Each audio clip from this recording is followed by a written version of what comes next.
Hello and welcome to Mountain Patriot Homestead. We're in the kitchen. I've got my apron on, so let's get cooking.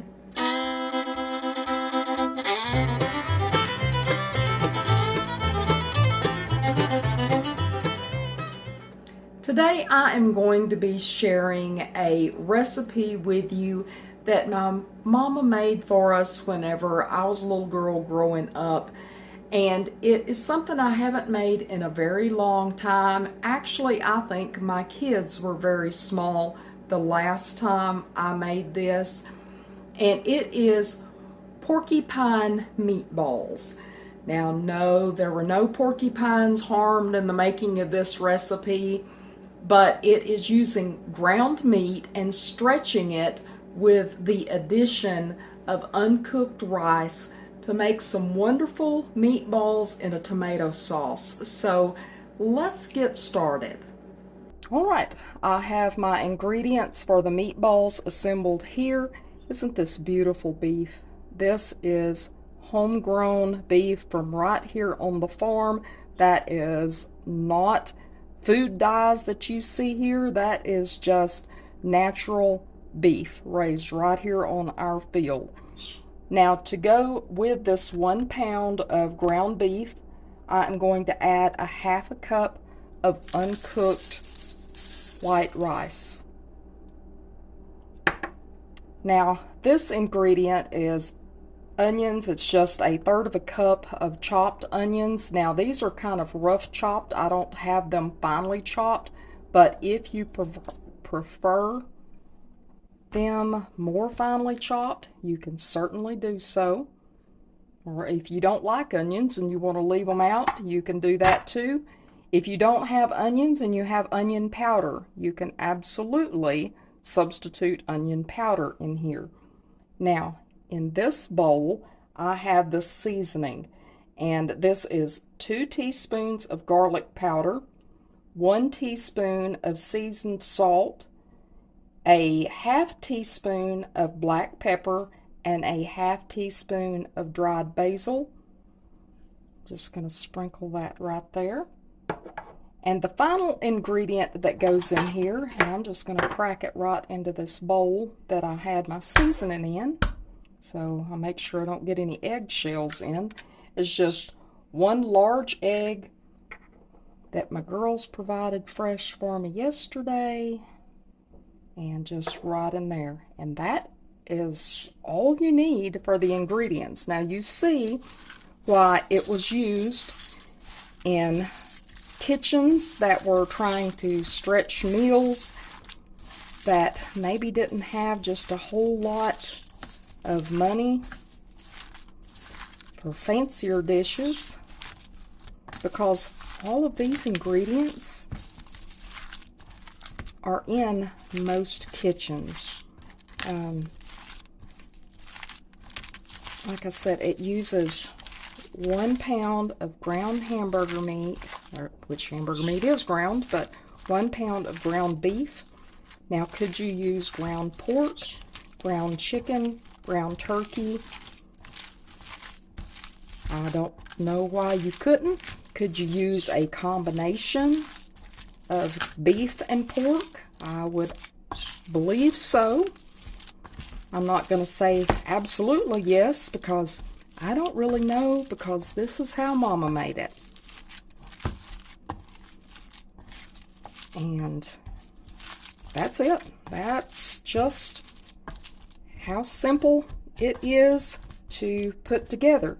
Now, of course, like I said, if you want your onion pieces smaller, chop them smaller. If you don't want them at all, just leave them out. Now, I don't want to overmix this because I don't want them tough. If you've ever made meatloaf and it seems like your meatloaf is kind of on the tough side, which sounds odd, but it happens. Even hamburgers. Here's my oven that is ready at 450 degrees. So, lost my train of thought there. My train derailed. But you don't want to overmix your hamburger meat, because if you do, it is going to make it tough. So don't do that. All right, got it mixed up. So let's make our meatballs.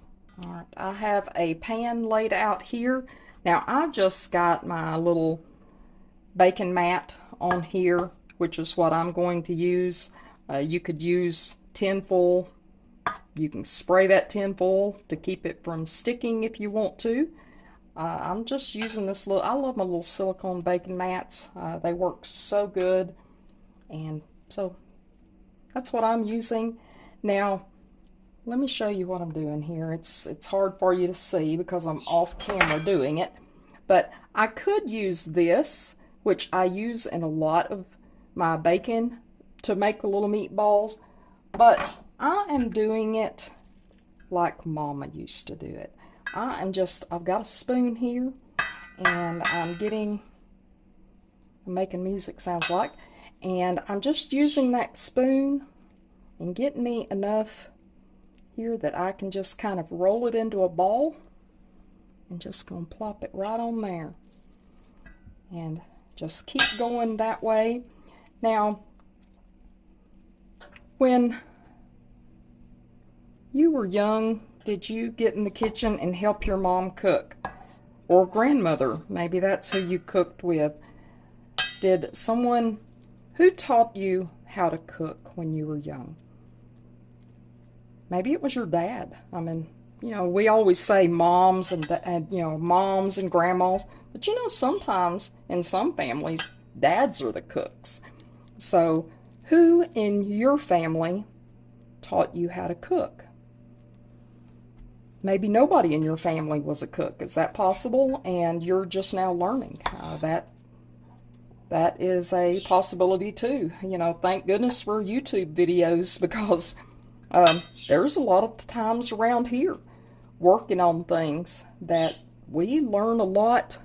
That one's a little big. I think I'm going to see that.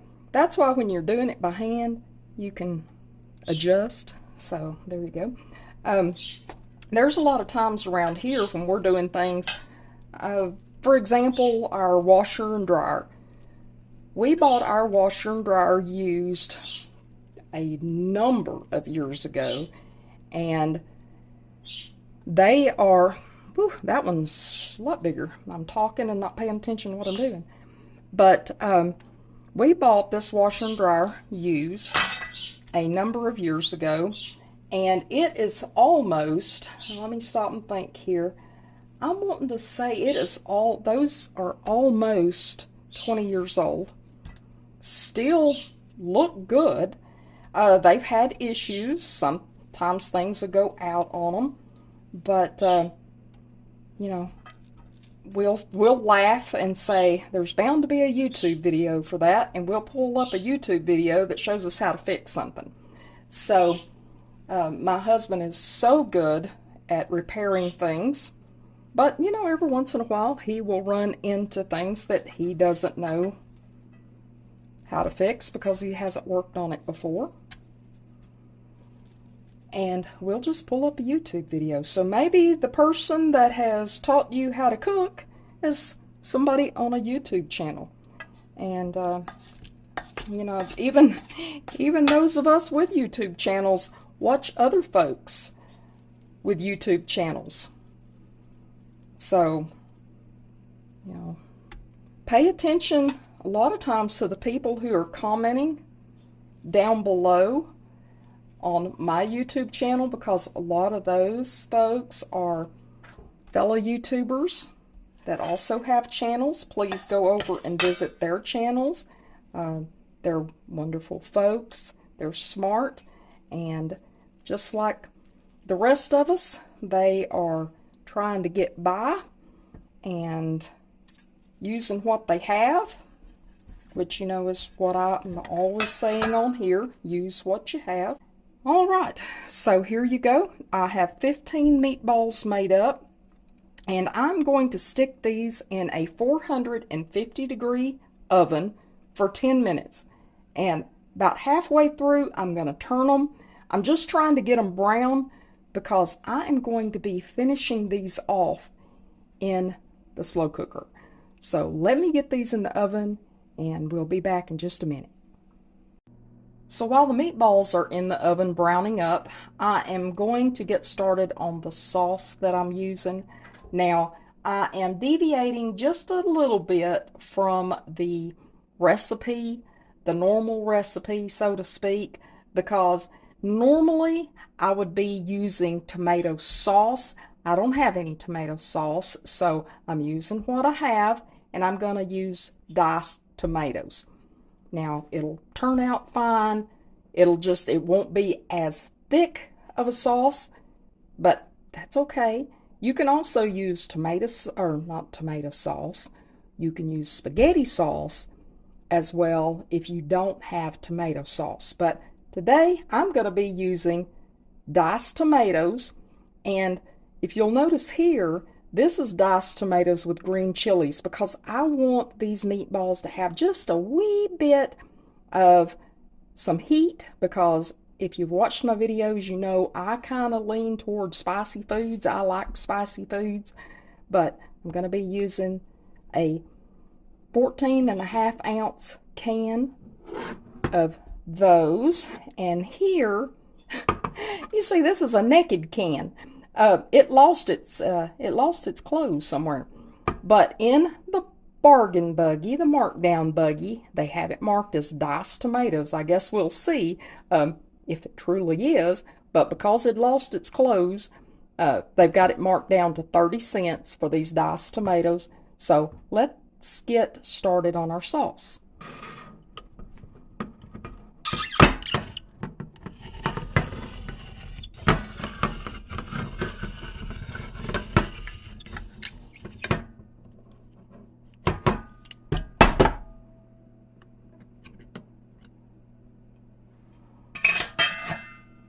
Looky there, they were right.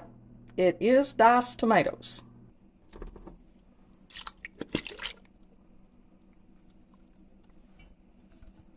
And that's the can of diced tomatoes with green chilies. Just going to stir that up in there just a wee bit. 5 minutes were up, so I had to stop and turn my meatballs. Alright, we're back to our sauce after I got the meatballs turned, and I'm just going to add 1 cup of water, a 1/4 cup of brown sugar, that's just light brown sugar, and the final ingredient for the sauce is a 1/4 cup of Worcestershire sauce, or where's your sister sauce. I'm just going to mix all of that up together, just like that. Now, if you think this needs a tad of salt or some other seasoning that suits your fancy, you can put that in there at this time. You know what I'm going to put in there? I think I'm going to put me in some more garlic powder. I know there was garlic powder in the meatballs, but I'll tell you what, I like garlic, so I'm putting me some garlic powder in there. Again, you put in it whatever you want. And I am not going to add a lot, but oh, let me turn off the meatballs.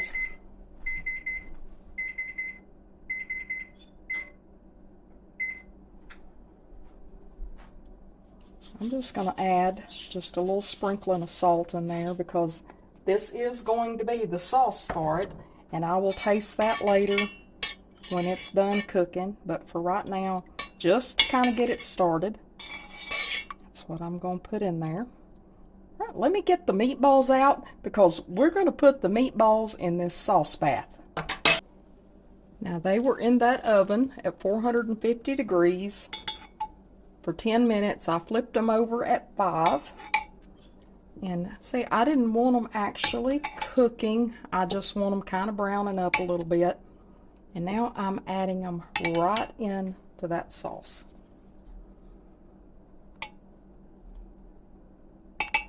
Now, Mama would have cooked them in a pan, in a pot, in the oven. But this is a good recipe to use if you're going to be working, doing other things. This is a good recipe to use in your slow cooker, your crock pot, whatever you happen to call it. And I have got those in that sauce. You see that fits perfectly down in there. That was 15 little meatballs. Say little meatballs, as good sized meatballs. And I am just going to spoon a little bit of this sauce right over the top of it. Now, if this was a thicker sauce, you'd just see it hanging on there, but this is not. It's a little thinner, but it's going to be good. And you know, that rice is going to cook right in those meatballs. Now, I don't want to stir them or nothing because I don't want to break up my meatballs. Now, I'm going to cook these in my slow cooker for 4 to 6 hours, probably closer to the 6 because, you know, that's when my husband will be getting home. And I'm going to cook these, keep an eye on them. I will occasionally be spooning more sauce over the top of them. And in about 6 hours, we're going to be having supper. And that's cooking them on low. If you want to cook them a little faster, if you want to cook them, say 3 to 5, well, not even that long, maybe 2 to 4 hours on high, you could do that. And when they're done, we're going to come back and eat.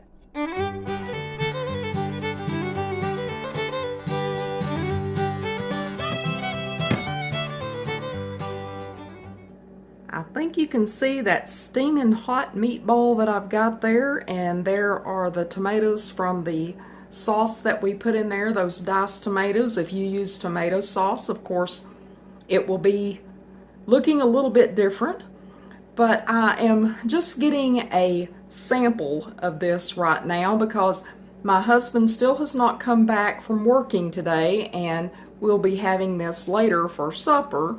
So I just wanted to try this. I'm gonna open that up there. Let's see if I can get that turned. Can you see inside? You see the rice and the onions. Now that rice helps stretch the meat that's in it, and if you are trying to save, or as in my parents were back when we were growing up, trying to stretch meals, that rice, that's one of the things that it does. It's kind of the equivalent of using, you know, oatmeal or breadcrumbs, that sort of thing in meatloaf. That's the same thing as what this rice is doing. So it is helping you save money and feed more mouths, and it is still, I'm sure, as delicious as it was when I was a kid. I'm going to wait just a second, so you'll have to bear with me while I'm waiting for it to cool. Let me know down in the comments, have you eaten this before? Is this something that you've prepared? Or after seeing this today, is it something you're going to give a try? So let me just try to cool this off so I can taste it.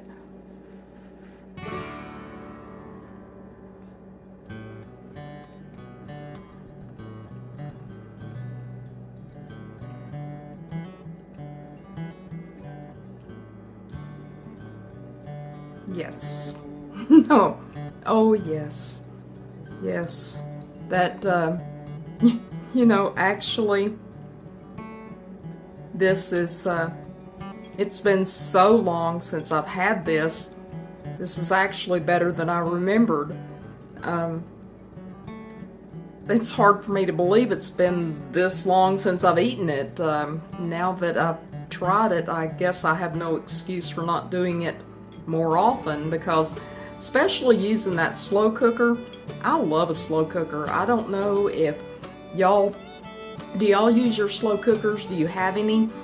I've got all types of gadgets. I've got, you know, besides just a stove and oven, I've got Instant Pots, and I have my slow cookers. You know, I just got a little bit of everything.